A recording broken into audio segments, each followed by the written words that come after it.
E aí, viajantes? O vídeo de hoje pode ser muito importante. Por quê? Porque eu vou falar de um dos universos de fantasia, ficção científica, ou ficção científica com fantasia, que é uma das coisas mais incríveis já criadas pela mente humana. No caso, a mente aqui que estamos falando é Frank Herbert, autor da série Dune, ou Duna para nós brasileiros.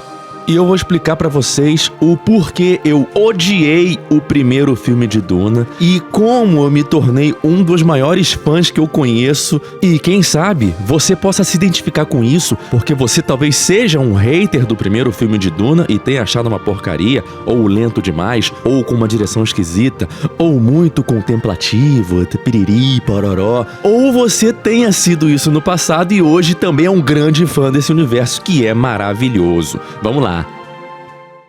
Primeiro, é preciso dar um contexto muito importante.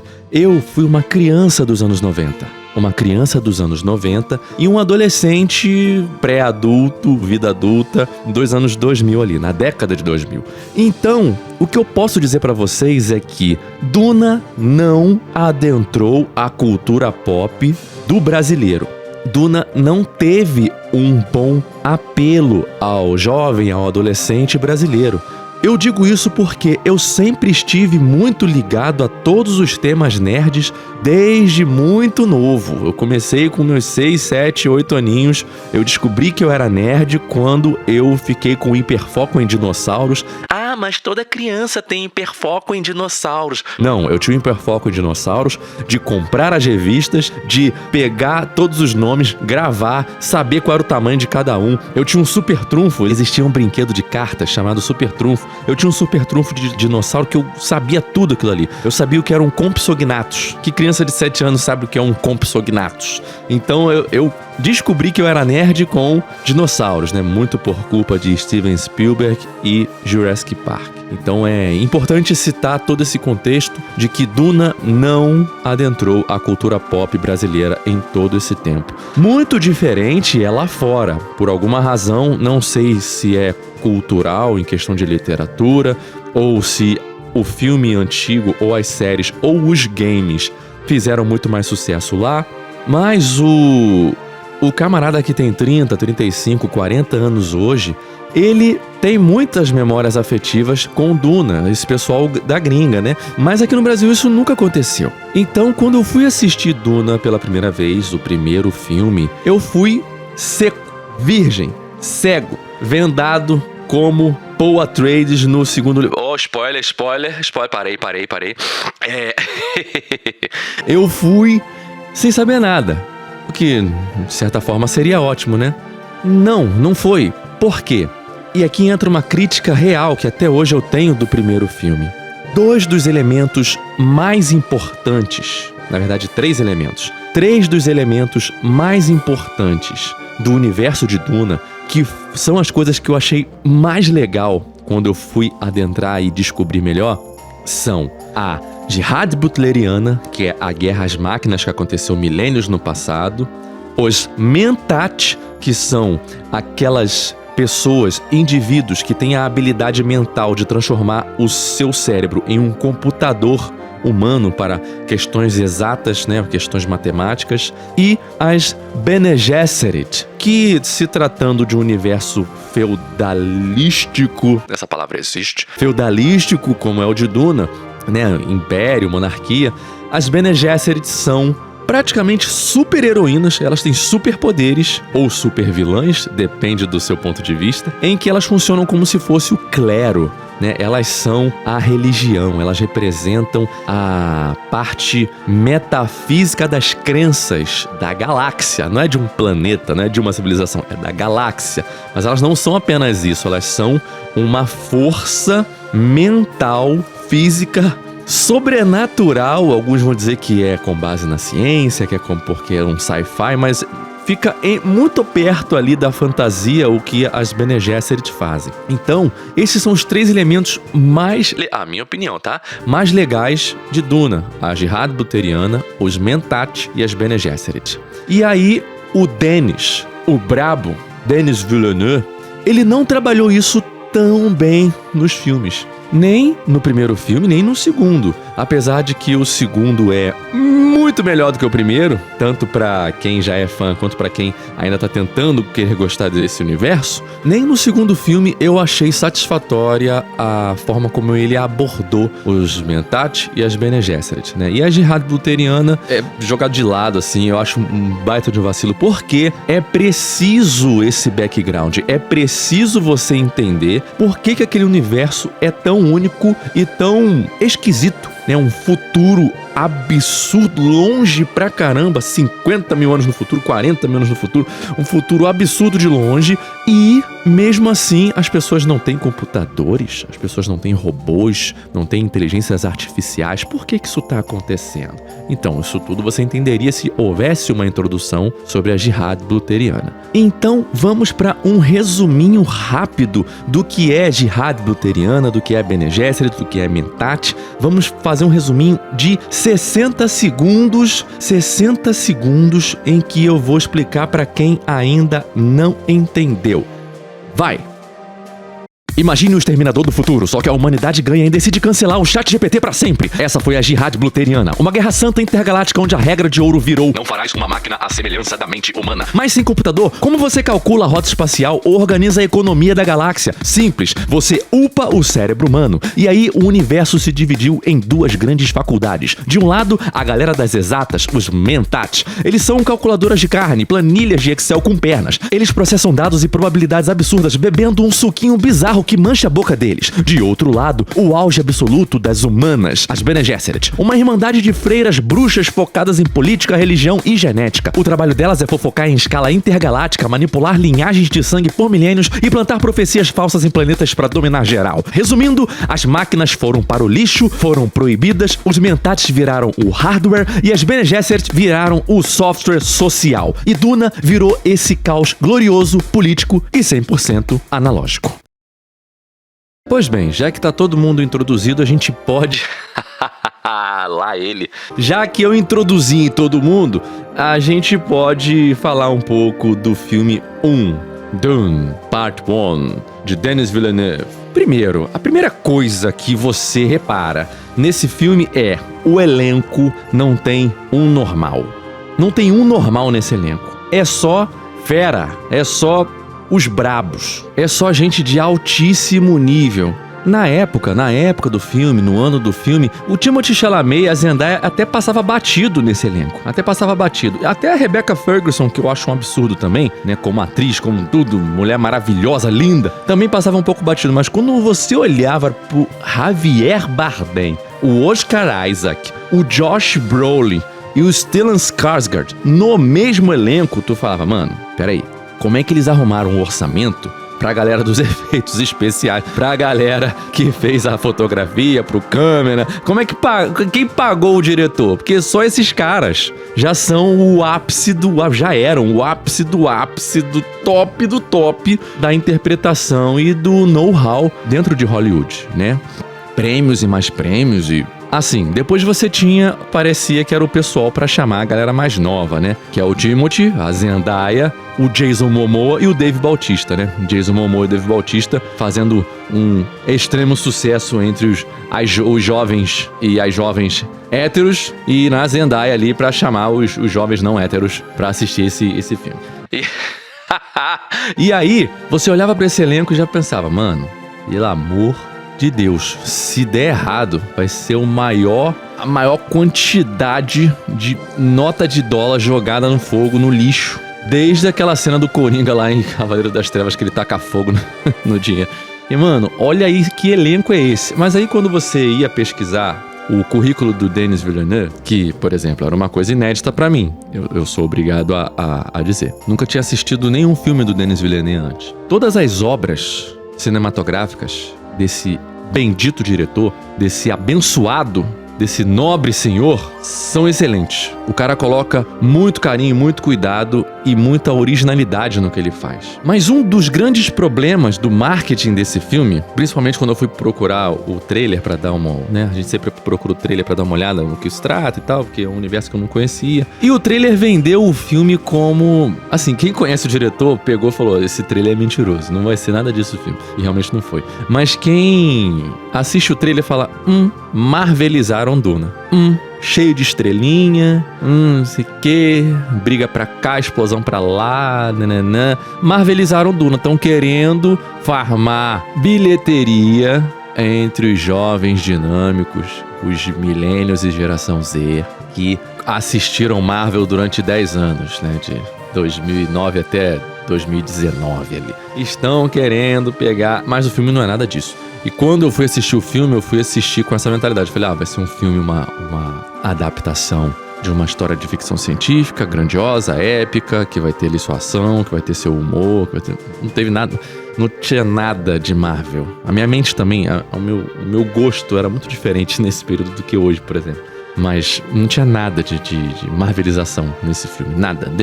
Denis é o brabo, cara, não tem como. Denis Villeneuve não ia permitir que marvelizassem Duna, até porque ele é muito fã da obra, que, como eu falei, cara, Duna eu acho que só tá abaixo de Senhor dos Anéis, pra quem é gringo. E talvez muitos jovens dos anos 80, 90 e 2000 ali, que leram Duna, coloca esse livro acima de Senhor dos Anéis. Sem brincadeira. É um dos universos mais absurdos já criados. E aí eu já tô dando spoiler do porquê que eu comecei a amar esse universo. Por quê? Por que eu comecei a amar esse universo de Duna? Vamos resumir, antes que eu fique 1 hora aqui falando sobre isso. Aí vai ter gente comentando, pode falar, cara, eu gosto de te ouvir, eu tô lavando louça aqui, meu vídeo de meia hora é melhor do que vídeo de 10 minutos. Mas como eu fiquei fã desse universo? Eu assisti esse filme em condições muito ruins. Eu assisti na casa de um amigo, numa TV, ele tem uma baita de uma TV zona lá. O Gorks, meu amigo Gorks, botou a gente pra assistir esse filme, eu e mais um pessoal. Só que alguém tava dormindo, ou alguém não podia fazer barulho, e aí ele colocou o volume baixinho. Ele botou o volume do filme baixinho, e aí os diálogos já estavam difíceis de ouvir no volume baixinho da TV. E a gente sem poder comentar nada, né? Tudo baixinho. Vamos ver esse filme aqui, já que a gente tá de bobeira por 3 horas. Vamos ver aqui esse filme aqui pra ver se é bom mesmo, tá? Primeiro de tudo, perdemos boa parte da trilha sonora com isso, que é um absurdo. Hans Zimmer, nem comentei sobre ele, né? Hans Zimmer é um monstro da criação de emoção com ondas sonoras. Ele é um mutante. Que cara absurdo. O meu sonho, um dos meus sonhos de vida, que nunca vai ser realidade, era trabalhar com trilhas sonoras. De cinema, de filme, de jogos e tal. Um tempo eu estudei sobre isso, pratiquei, criei algumas trilhas, né? Pra quem não sabe, eu sou formado em produção fonográfica. Um dos meus sonhos era ser o que o Hans Zimmer é. Mano, sem condições. Você tem outros compositores aí, a galera que usa bastante som eletrônico, os outros que usam orquestra, né? Tem vários compositores de trilha sonora de filmes diferentes e grandiosos, né? Mas pra mim o Hans Zimmer, ele é o mais palatável, o mais agradável de se ouvir quando você não quer ouvir uma música clássica, quando você não quer ouvir um monte de cordas ou um monte de metais tocando, sabe? Esse termo que eu usei é muito importante pra definir por que o primeiro filme de Duna não me fisgou. Palatável. Quando você coloca aquela comidinha na boca e fala, dá pra comer. Ou então, que textura boa. Quantos sabores. Caramba, 17 texturas, umami, salgado, amargo, na temperatura certa.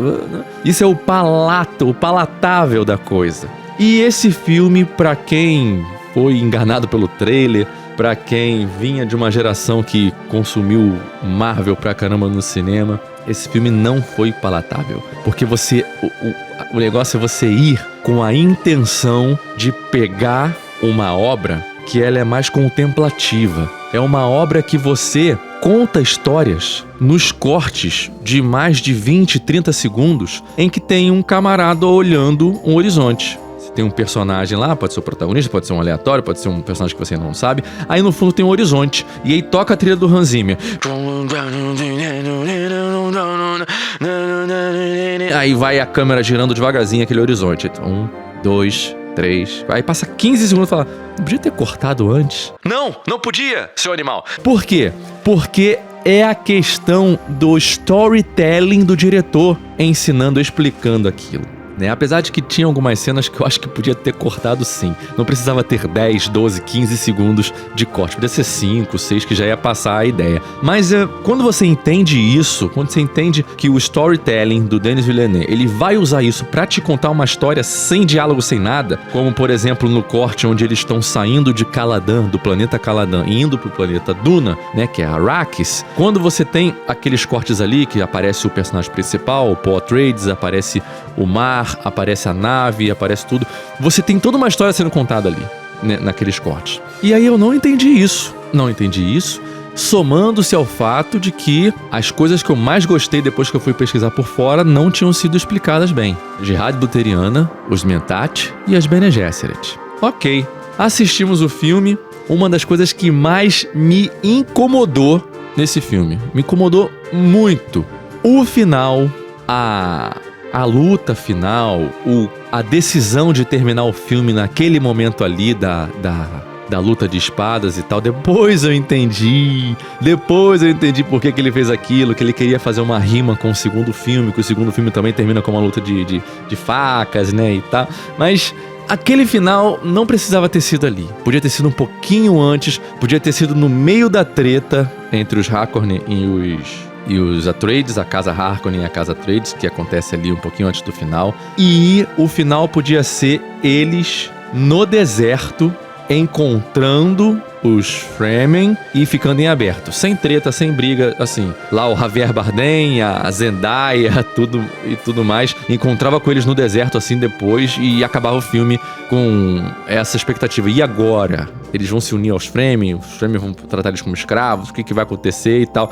Podia muito bem ter sido o final, o ápice do filme podia ter sido naquela guerra, aquela batalha contra os Harkonnen. E poderia ter um destaque maior pro Jason Momoa, um destaque maior pro Josh Brolin e um destaque maior para um personagem que eu nem comentei, o ator, que é o Stephen McKinney. Ele faz o Tufi Hawat, que é o Mentat da casa Atreides, que vamos supor, o CR7, o Messi dos Mentat, dentro do universo do livro. Ele é um Mentat tão incrível que o vilão, no livro, né? O vilão, ele pega esse camarada e tenta converter ele pra casa Harkonnen a todo custo. Faz um monte de maldade com ele porque é como se o Mentat dos Harkonnen já fosse uma placa de vídeo, um computador de 50 mil reais. E ele fosse um computador de 80 mil. Tipo assim, é o único cara que supera o meu Mentat, apesar do meu Mentat ser incrível, né? Que é o Peter De Vries, que também não foi desenvolvido.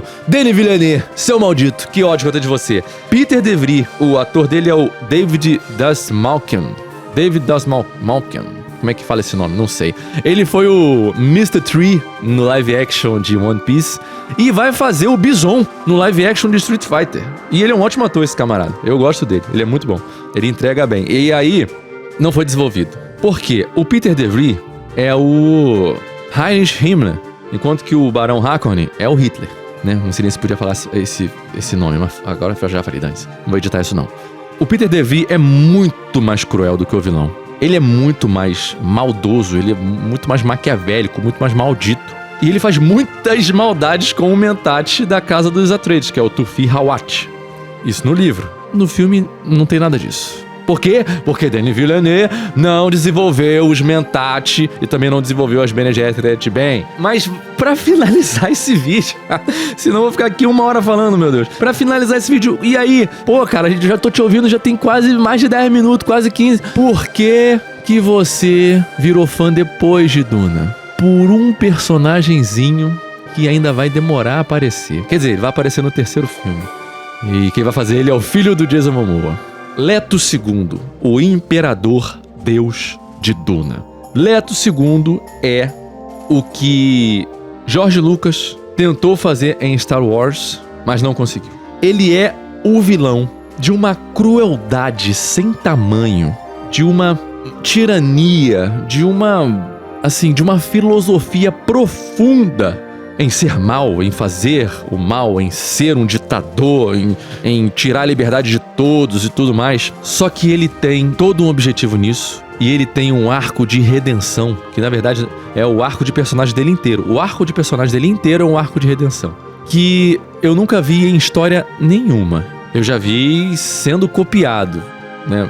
Shingeki no Kyojin copiou, aquele outro anime Code Geass, que é o Code Geass, copiou, mas não fez igual. Não fez igual, porque se fizesse igual ia ser plágio, mas não vou falar que copiou, né? Que usou de referência, não é uma cópia descarada.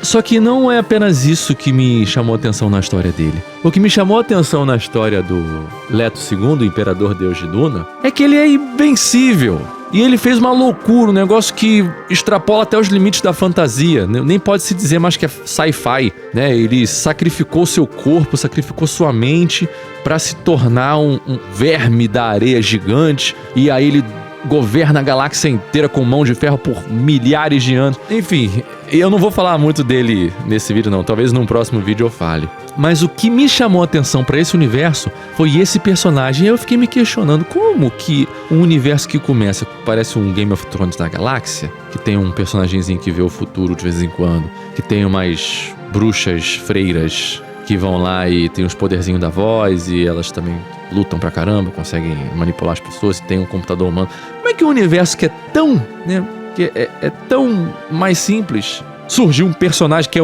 podia ser até um vilão de filme de super-herói? Eu queria entender isso e eu fui pesquisar a história do Leto II, o que aconteceu com ele e tal. E quando eu fui ver, eu descobri o quão incrível era essa série de livros. O quão revolucionária, o quão à frente do tempo, o quão libertária, anarquista, anti-governos era a obra de Frank Herbert. E foi assim que eu me tornei fã de Duna. Eu peguei o filme de novo, coloquei num volume bom, assisti esse filme e quando eu assisti eu falei, cara, tem esse defeito aqui, tem esse defeito ali, agora eu entendo por que eu não gostei, mas agora que eu sei todo o background da Jihad Buteriana, dos Mentats, das Bene Gesserit, e eu entendi como funciona essa galáxia politicamente falando, porque a introdução da Zendaya falando lá, os Harkonnen são do mal, eles vieram aqui e ficaram ricos, aí depois o Imperador tirou eles e piriri. Isso não é satisfatório, isso não é suficiente. Inclusive, um dos meus melhores amigos, que também é um dos maiores fãs de Duna que eu conheço, ele fica muito chateado comigo, mas eu falo que o filme dos anos 80, do David Lynch, esse filme fez muito melhor isso de representatividade dos Mentats, das Bene Gesserit, explicar a Jihad Buteriana, do que o filme do Denis Villeneuve. Aí ele fica bolado falando, esse filme é um lixo, esse filme é uma bosta, não sei o que. Eu falei, cara, eu acho o filme dos anos 80 muito melhor nisso, em introduzir ao universo. Isso sem falar que o filme dos anos 80 é o livro inteiro, né? O filme do Denis Villeneuve termina no meio do livro, o que ao meu ver é um problema sério, mas óbvio, não ia ter como fazer um filme de 4 horas, seria impossível. Mas eu virei fã de Duna desse jeitinho. E aí eu não preciso falar do segundo filme, né? O segundo filme é muito melhor que o primeiro. O segundo filme tem uma conclusão em aberto, assim, que fica o roteiro, o enredo em aberto, e é executado de uma forma belíssima. Os elementos que ele não tratou, que ele tirou do original, ficou bem aceitável, você entende porque que ele tirou, e é a melhor adaptação de qualquer coisa do cinema. Sim, é melhor que os filmes da Marvel, é melhor que os filmes da DC, é melhor que Harry Potter, é melhor que Crônicas de Nárnia, que eu amo tanto, o primeiro filme, pelo menos, o primeiro filme é maravilhoso. Crônicas de Nárnia, que eu sempre amei, e eu ouso dizer, que os deuses do RPG, da fantasia medieval me perdoem, mas o segundo filme de Duna eu acho que é melhor. Eu acho, não tenho certeza, tá? Eu acho que é melhor que Senhor dos Anéis. Pelo menos a Sociedade do Anel ali. Ou o segundo filme que dizem que é melhor, né? O melhor da trilogia, que é As Duas Torres. Cara, Duna Parte 2 é um absurdo. E eu tô muito empolgado pra assistir o terceiro filme no cinema, no IMAX. Que se dane que eu vou pagar R$60 o ingresso. Não importa, eu vou assistir esse filme, porque não tem como. É o Denis, é o brabo. Então foi assim que eu me tornei um grande fã de Dune, do universo de Dune. Se vocês quiserem que eu traga mais sobre esse universo, Me peçam nos comentários. E se você assistiu esse vídeo até aqui, vou repetir. Se você assistiu esse vídeo até agora, até o final, eu quero desejar o melhor de Deus para sua vida. Muito obrigado por assistir o vídeo até o final. Você aí que deixou o vídeo rolando para lavar a sua louça, você que deixou o vídeo rolando para varrer tua casa, você que ficou ouvindo aí enquanto estava deitadinho na cama relaxando. Muito obrigado e um abraço e até a próxima, pessoal.